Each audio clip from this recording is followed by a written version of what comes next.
Well, good morning again. Hope you had a good weekend.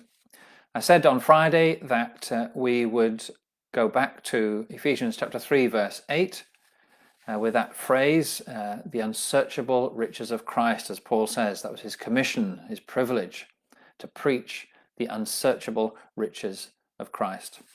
And that indicates how highly he thinks of the privilege and how highly he thinks of Jesus. He's used the word riches before. It appears in chapter 1, verse 7, where he talks about the riches of God's grace, for instance. But here it's referring to Jesus himself, the unsearchable riches of Christ. Now, that word unsearchable appears in Romans 11, where Paul uses it to describe the way that God's paths are beyond tracing out. You can't fathom them fully. They are beyond tracing out, and it's the same word here. And the riches that Jesus gives and the riches that he is in himself is limitless. It might suggest that you can't fully understand him as well. You can't trace out every aspect of his person, but certainly it suggests that you'll never get to the end of them because they are simply too far for us to go.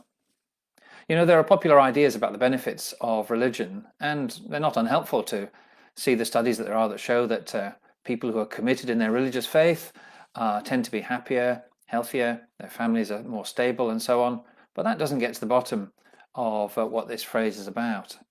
This is the unsearchable riches of the salvation that comes in Jesus. And of course, it begins with thinking about salvation, that you have come to know Christ and his forgiveness and his grace in all its fullness. We need to go back to chapter 1 itself to go back through the list of all the things that Paul had there. You never get to the end of those. You never get to the bottom of that there is salvation in the Lord Jesus. There may be difficulty in your life, but actually the unsearchable riches of Christ will go on being unsearchable, and you'll go an increasing measure of his joy and his peace and his hope. So those unsearchable riches through faith in Jesus simply cannot be fathomed. I used to know an old missionary. He was really old, and he'd served in Brazil. And during his time in Brazil, he said he would preach 5 times every Sunday. I used to marvel that he never got confused between the meetings, but actually what his point was that he never ran out of things to say. He never ran out of things to say about Christ and his salvation, about the ways in which we could discover more of it. And he did also point out that when he heard other preachers, he was amazed that there were new things that he was discovering about Jesus in it. You know, if that is the case, that Christ is unsearchable, the riches that he gives simply cannot be fathomed, it really means that it's worth holding on to Jesus, whatever happens. In some parts of the world, you have to make a stark choice, a difficult choice, perhaps between being approved by the authorities and following Jesus, or a good career and following Jesus.